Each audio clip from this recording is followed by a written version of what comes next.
Hi there curry fans, welcome to this first Q&A. I decided to produce this short video, which I'm going to release a video like this probably like once every 4 to 6 weeks, and the purpose of it really is to answer all your questions. Since I released new videos on this channel, 3 weeks ago, I've gained like 11,000 new subscribers. Some of those videos have had hundreds of thousands of views, and with all those views, lots and lots of questions. And as I do my very best to try and answer all those questions, and I do because I read them all, and if you look through the comment section, you'll see that I answer the majority of them. But as I'm getting more and more views and more subscribers, which is a good thing, not a bad thing, I'm pleased about that, it's becoming harder to answer all these questions, and particularly when the same questions pop up time and again. And it just occurred to me when I was thinking about it, the best way to deal with this really would be every now and again, once a month, once every 6 weeks, just do a little Q&A video like this. So these are the questions that we're going to be discussing in our video today. First of all, what happened to all my videos, all the archive videos, going back to 2011 when I first launched this YouTube channel? I'm going to answer that. I've sort of touched on it in the first video that I did at RKS Sweets, but I'm going to go a little bit more in depth into that. One of the other questions is about the use of seed oils. I've noticed more and more people are becoming very conscious about seed oils and their health, and obviously some of the recipes on this channel feature seed oils, rapeseed oil, sunflower oil. We'll discuss that. I've had some questions, lots of questions about that. One of them is the use of aluminium cookware. I've noticed that's a question that keeps popping up over and over again. We'll deal with that question. Another question, what is a scant teaspoon? That's my fault, to be honest with you. I'm going to get into answering that question because as I do recipes on this channel, you guys want to know what the measurements are, what the ingredients are. I've got a solution about that coming.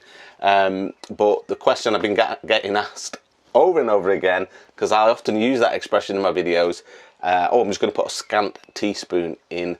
You're going to want to know what is a scant teaspoon. Another question that I've been asked is what happened to Adey? How's Adey? Where's Adey? Well, if you want to know the answer to that, stick around. And if you're a new subscriber, you might not know who is Adey. Well, Adey collaborated with me on my second book, The Secret to That Takeaway Curry Taste Part 2. At the time we wrote this book, about 2016, 2017, Adey was running, well, first of all, he was running a takeaway in Boston in Lincolnshire called Curried Away.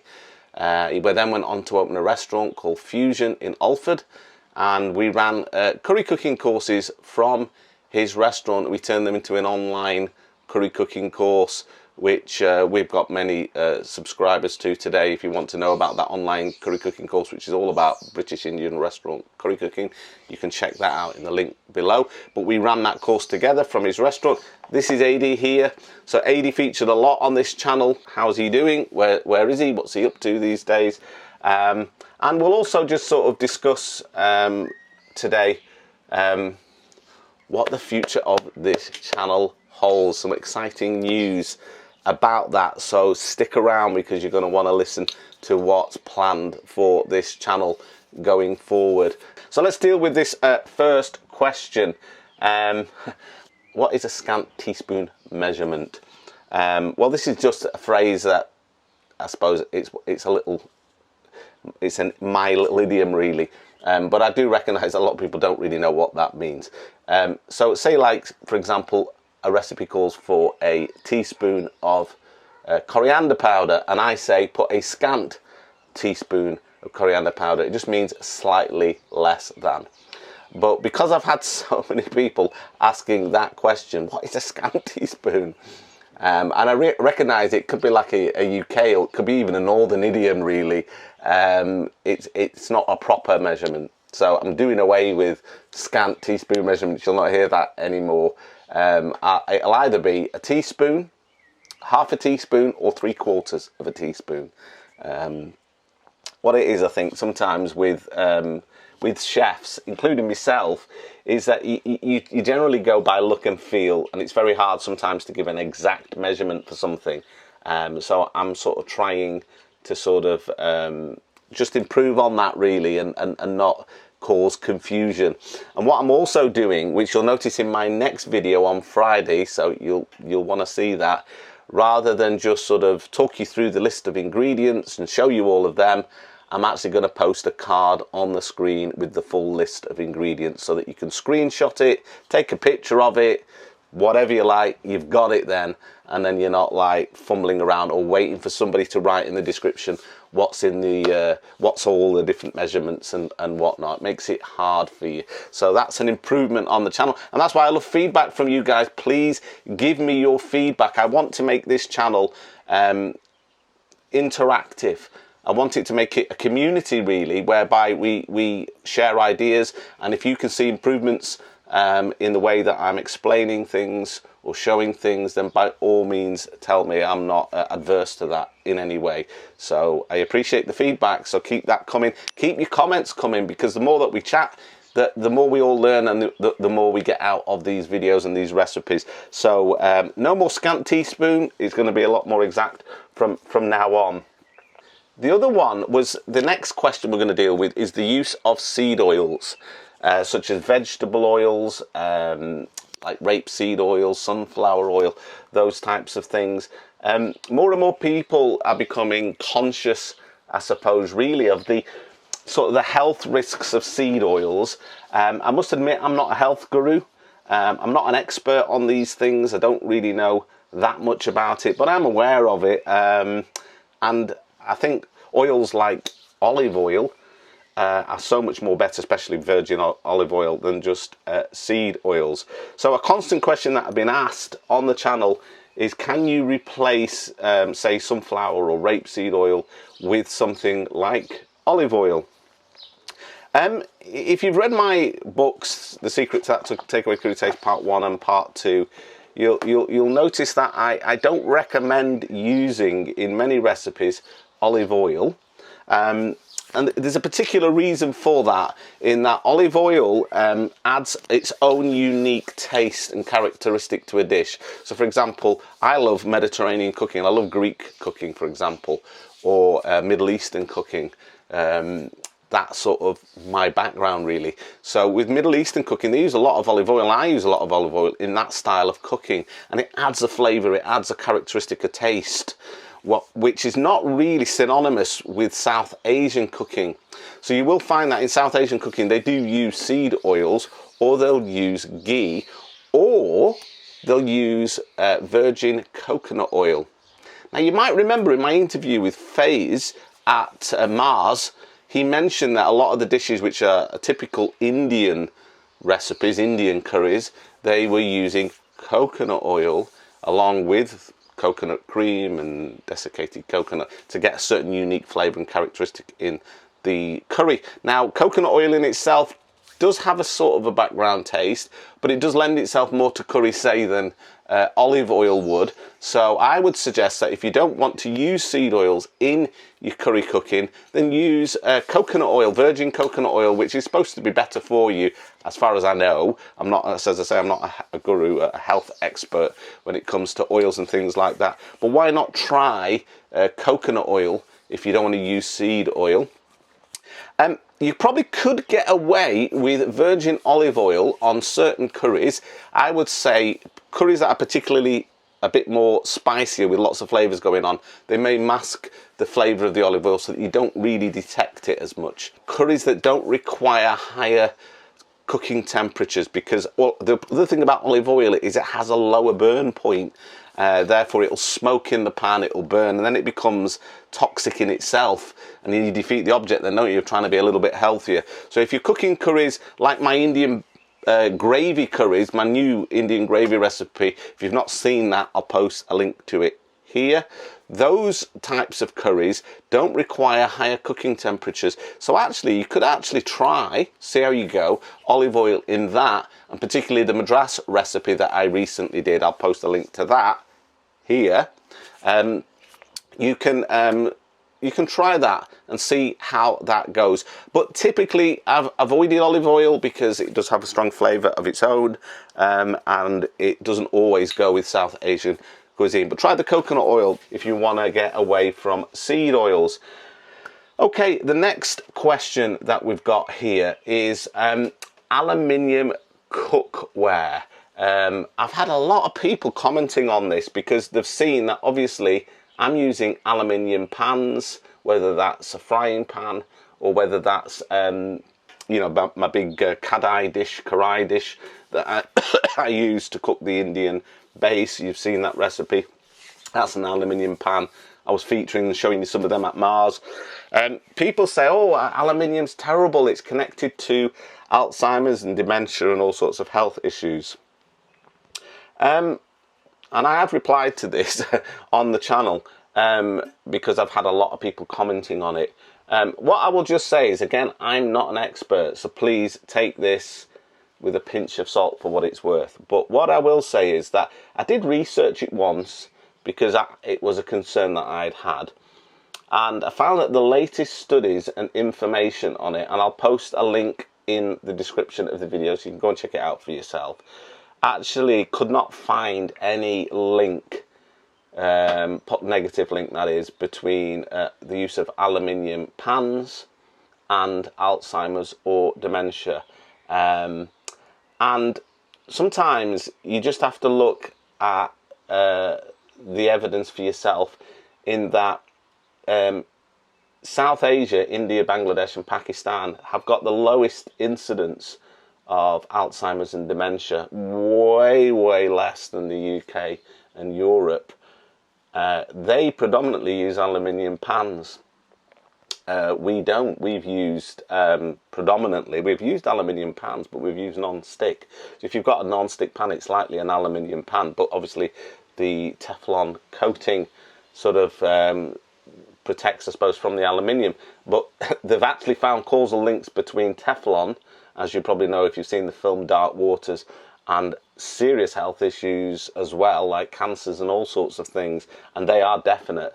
So one thing I do avoid is the use of non-stick pans, and since I watched that film and I've seen obviously the evidence for it. As for aluminium, I don't know, I suppose the jury's out on that one, but I would say that the fact that India, Pakistan and Bangladesh use them predominantly, and they've had very low incidence of Alzheimer's, I don't know, I wouldn't take that too seriously and I wouldn't worry about that too much. However, if you don't want to use an aluminium pan, don't use an aluminium pan. Does it make a massive difference? Well, I made a video about why Indian restaurants use aluminium pans. But in the curry kitchen, they are the pan of choice because, as you rightly said, they heat up quicker. And the other thing about the aluminium pan, which I've covered this in a video that I've done on YouTube, is that they don't have hot and cold spots.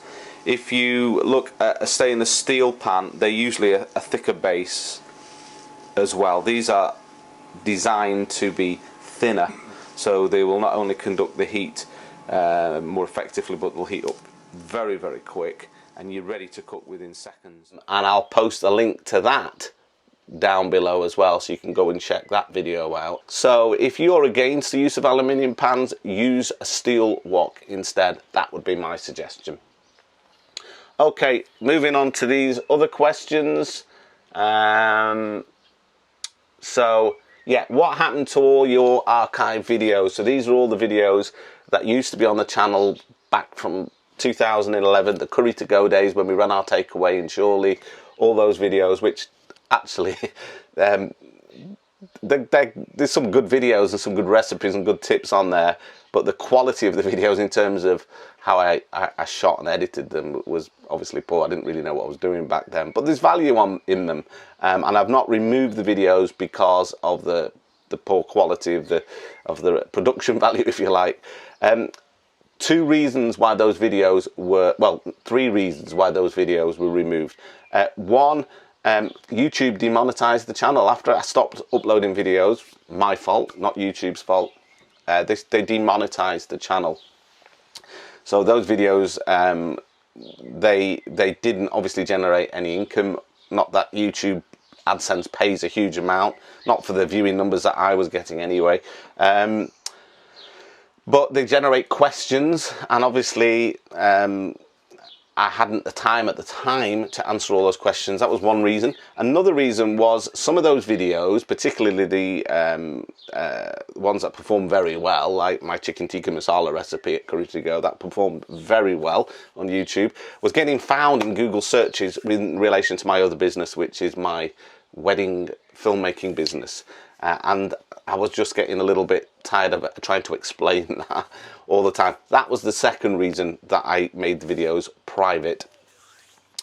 The third reason was that YouTube changed a lot of their sort of policies with regard to safety, with regard to what you can post in videos now, and what you do put in a video, you have to let them know. So whether it's for children or not for children, whether there's any harmful content, whether there's anything misleading, whether there's any AI, all this sort of stuff, it becomes a little bit more of a minefield now when you upload a video to YouTube, and you'll know that if you're a YouTuber, you have to sort of fill in all this information.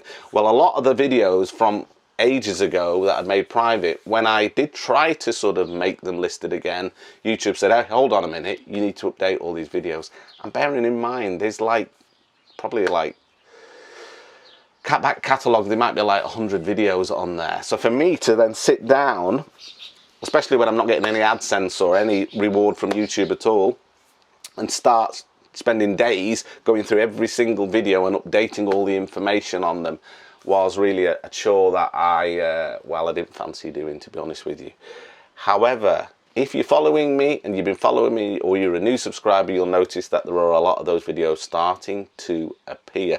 And just in the last week, in the last 7 days, 10 new videos have been added to my channel. I don't know if you've noticed that, but if you haven't, go and look at them. You'll find them on there. So I've been updating videos as and when I get the time to do that and upload them on YouTube. So the final question here, what happened to Adey? How is Adey and how is he doing? Well, actually, and I've had that question a lot, Adey is doing fine, actually. I saw Adey last week. I've been in touch with Adey since I relaunched the channel. We've been chatting. I actually went down to where Adey lives in Lincolnshire, and I spent the day and an evening with him. So I went down there, we had the day together, we did some filming, a little bit more about that in just a moment. We caught up, we were chatting about life and what we've been up to. It was nice to spend an evening with him. I stayed the night and then I headed back the next day. And Adey's doing well. Adey is now technically retired. He has had some health issues. He's okay, but he's been dealing with some health issues. I'm not going to get into that, but that's just something he didn't mind me sharing with you. To an Indian couple, interestingly, that have come over from Delhi in India, and they're opening a business here in the UK. It's going to be a pub stroke diner, and it's going to do authentic Indian food. Now, obviously, that was something that was interesting to me, interesting to Adey. Adey's been mentoring this couple a little bit because they're obviously not familiar with opening a restaurant or catering for such large numbers. They've not done that before, even though they're really good chefs. The couple are called Palak and Ricky. You'll see a little bit about them. It was nice to meet them. I filmed some videos while I was there of Palak cooking some typical vegetarian Indian recipes, which I'll be excited to share with you on this channel. Also, there was an interview of myself, Adey, Palak, Ricky, all just chatting and chewing the fat about curry and curry cooking and all that. That'll also feature on the channel going forward. And we will follow them as they begin their sort of Indian food cooking journey in their new pub diner that they're going to open in Grantham in the next few months. So there'll be more about them and them sharing their recipes and expertise. And honestly, the insight that they were bringing as we were filming last week, just to a few different things, was just gold, really. And I'm really looking forward to sharing that with you on the channel. And then obviously revisiting fairs at Mars. There's more going to be with him, hopefully going forward in the future, but we're going to do things a little bit different. We're going to look at more authenticity when it comes to Indian, Pakistani, like my review at Cheetham Hill, and things like that, because it's all interesting, isn't it? It's just all interesting. So that's answers to your questions. There've probably been more questions, but I can't answer them all in one video. But if you've got a question, by all means ask it. If I can't always answer it on the video or underneath the video, I will get to it in a video like this once every 4 to 6 weeks, and we'll have a catch up. So I hope that was useful. I hope you found that video interesting. Stay tuned for Friday, because there's a really tasty vegetarian recipe hitting the channel on Friday, and you're going to want to see this one because it is super tasty. So thanks for watching. I'll see you then.